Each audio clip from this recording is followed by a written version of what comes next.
اور ترمذی شمائل میں ہے اور دیگر مقامات پر بھی آپ نے فرمایا بہتر یہ ہے کہ پانچے نصف ساق پر ہو، آدھی پنڈلی پر.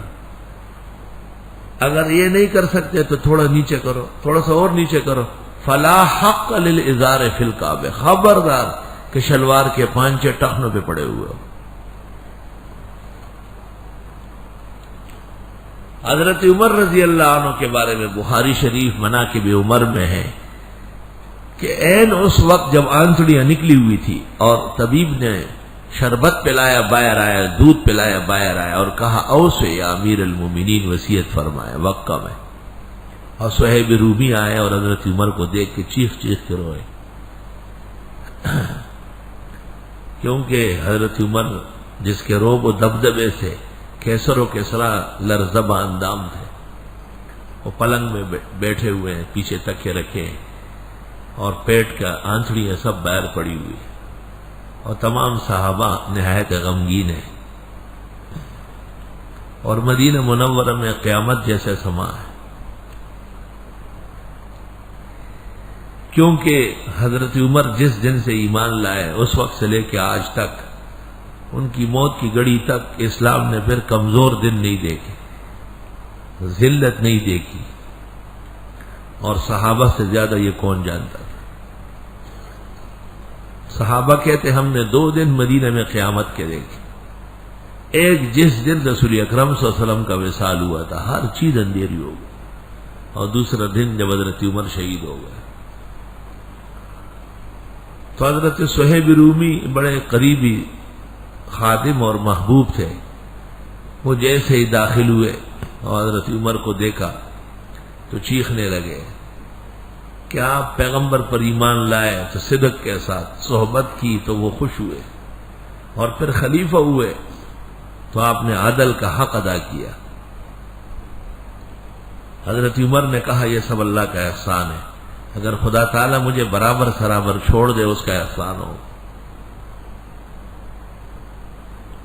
بخاری میں ہے کہ صہیب جب روانہ ہونے لگے رو رو کے تو حضرت عمر کی نظر پڑ گئی ہے کہ 5 ٹخنوں سے نیچے.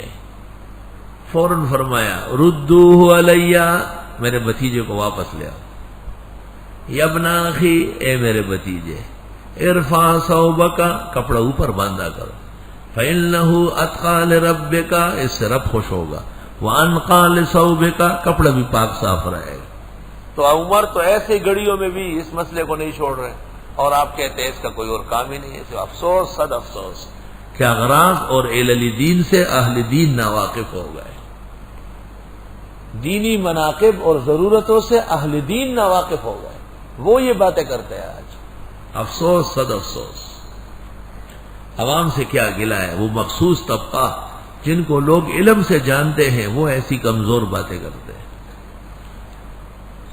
امام اور خطیب کو حق ہے اللہ کی طرف سے اس پر کہ وہ صفوں کو درست کر لے، قوم کو لباس کی تلقین کر لے، سر ڈھکوائے، اور جہاں ناکردنی دے کے ٹھوک کے رکھے اسے، علی رؤوس الاشہار ٹھوکے اسے. وہ مصلی پر کیوں کھڑا ہے؟ نبی کی جگہ کھڑا ہے، اور نبی منکر پر خاموش نہیں ہوتے تھے.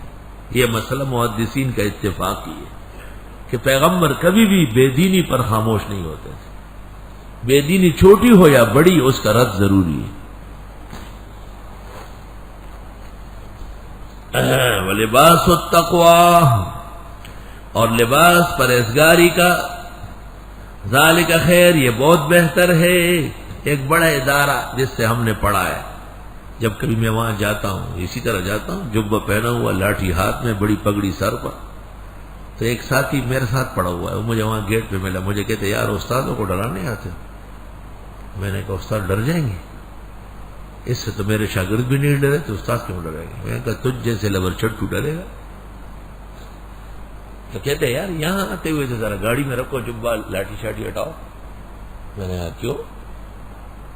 کہ استادوں کی نہیں ہے. تو میں نے کہا استادوں کے لیے ہدایت کی دعا کرتا ہوں کہ خدا ان کو اس عمر میں بھی ہدایت کامل عطا فرمائے، اور مرنے سے پہلے پہلے کامل سنت. میں نے کہا آپ کو ایک استاد کا پتہ ہے؟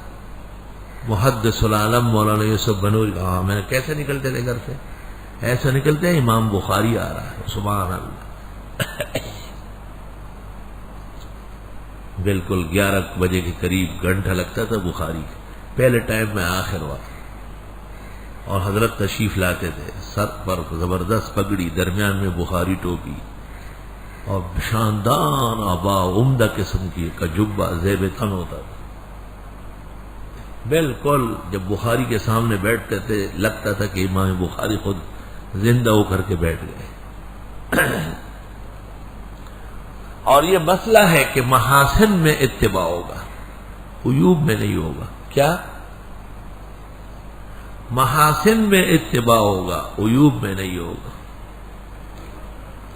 کمزوریوں میں کسی کے اتباع کی کیا ضرورت ہے؟ ان کا کوئی عذر ہوگا، ہمارا کوئی عذر نہیں، اللہ کا فضل ہے۔ ذالک من آیات اللہ، یہ اللہ کی قدرت کی نشانیوں میں سے ہے۔ لعلہم یذکرون، چاہیے کہ یہ نصیحت لے۔ یا بنی آدم، اے ابناء آدم، لا یفتننکم الشیطان، ورغلائے نہیں تم کو شیطان، افتنان کے معنی فتنے میں ڈالنا۔ کما اخرج ابویکم من الجنہ، جیسے نکال باہر کیا تمہارے ماں باپ کو جنت سے، آدم حوا ہمارے ماں باپ ہیں، ان کو جنت سے نکالا۔ ینزع عنہما لباسہما، نکالنے لگا ان دونوں سے ان کے کپڑے، جنت سے نکالا ان کے کپڑے، اتنا بڑا دشمن۔ لیریہما سوآتہما، تاکہ دکھا دے ان کو ان کی شرمگاہ۔ انہ یراکم ہوا وقبیلہ، بے شک وہ دیکھ رہے تم کو اور اس کی باڈی گارڈ۔ انہ یراکم ہوا، بے شک وہ شیطان دیکھ رہے تم کو، وقبیلہ، اور اس کی جماعت، من حیث لا ترونہم، جہاں سے تم نہیں دیکھ سکتے۔ شیاطین جسم لطیف ہے،